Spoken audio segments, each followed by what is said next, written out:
Umaga sa kanila. Wala akong magsalita ngayon. I've been silent for a long time. But today is a very special day.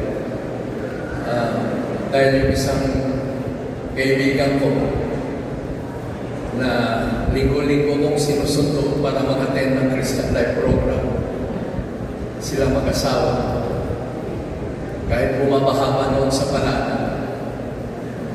Dahil si Joe was my best friend, one of my closest friends in college, and to this day, he is a true friend. And I have a deep love for his family, as his family has a deep love for me. Binata pa si Joe, 18 anyos pa lang, kasama ko na. At alam ko na one quality that he has is always that. He is a true friend, a very faithful boyfriend to Baby Lou. First and last love. Kahit gaano kaganda mga babaeng pinapakilala ko sa kanya, hindi niya pinapansin. At hingi ako ng tawad kay Baby Lou at kay Joe dahil yung kasal nila kinulog ko. Asensya na Baby Lou. It's a private joke kasi kaming dalawang amay. Yung ex-girlfriend ng ko, naging girlfriend ng amay niya, na best friend din namin. At ang girlfriend niya, naging girlfriend ko. At sabay kami doon sa kasal ni Joe. Kaya napaka-sama ng mga retrato kasi hindi kami nagbabatihan sa kasal.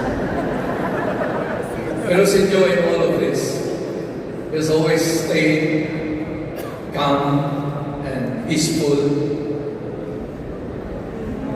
Kaya siya ang ninong ng anak ko na si Wawi. Ako rin ang ninong ng dalawang anak nila na si Amam at si Rika. And I could not let this time pass without coming here personally to condole with Baby Lou. Dahil I was one of the last to talk to Joe before he died.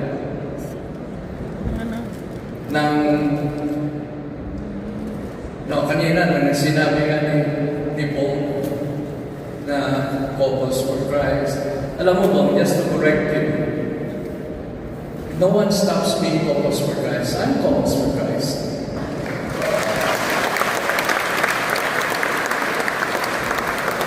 Kasi kung hindi ko pinaglaban ang Couples for Christ sa ligaya ng Panginoon na gusto nila, because we were growing so fast, and they were telling me that we should stop the rapid growth of Couples for Christ because they're going for quantity, not quality.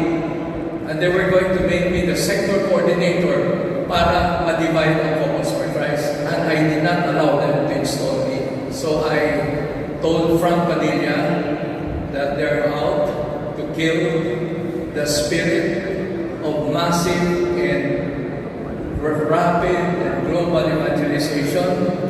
No, because on October 4, I told Frank they were going to announce that we are moving too fast and we're going in the wrong direction. Because on every October 4, Frank Padilla goes on a retreat. And that was 1991. And for 2 years, they were trying to stop us. They wanted to keep us on an outreach of Couples for Christ. Ang daming nangyari sa paghiwalay ng ligaya ng Couples for Christ na ako ang nasa gitna, pero hindi ako kumikibo. Because I love ligaya and I have not stopped being ligaya ng Panginoon up to this day. Kasi ligaya gawain ng Diyos eh. In the same manner, Couples for Christ, ngayon, paring, you might people go for some different brandings, but it is still Couples for Christ, the same spirit that fought for what you are now. At kung hindi ako umalis ng February 13, 2007, baka hindi naging chairman si Joe Tale o hindi naging chairman si Joe Yamamoto. Because it's the Word of God. And we should never be an obstacle to the Word of God. We just simply surrender. We follow the will of God. And Joe Tane and Joe Yamamoto, they built Couples for Christ to what it is today, and I'm very proud of what you have done. And to see Lawrence Quintero now as part of the International Council, gusto Lawrence, kilala kita. Yung Youth for Christ doon sa babuyan ko, sa Bulacan na anong pinanganak? Because God uses all of us. This is His plan. This is His work. And up to today, I still attend my Couples for Christ household. At kaya, itong legacy ni Joe Tari sa akin, when also along the way, kung you're going through, from the time that we separated from Couples for Christ, naghiwalay ang Couples for Christ, at Kawad Kalinga, wala kayong narinig sa akin. At ngayon, sabi na may narinig last March, Joe Tali called me out of the blue from the US. Sabi niya, kasi may marisander ba?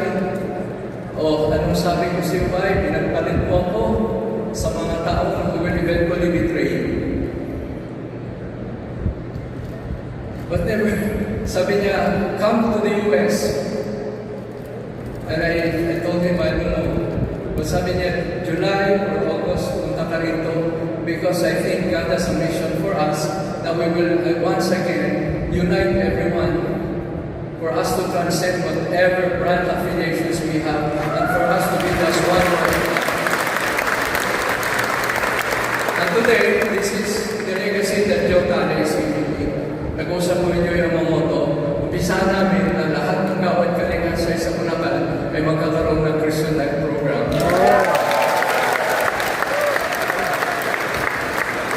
Nag-umpisa na kami mag-youth camp.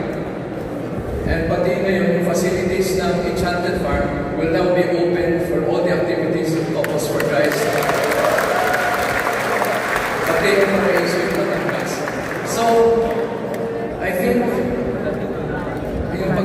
Baby Lo, I think this is the gift of Joe to the community.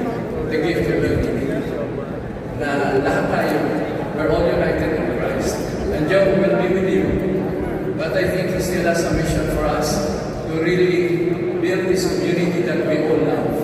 Pass it on to our children, pass it on to our grandchildren. And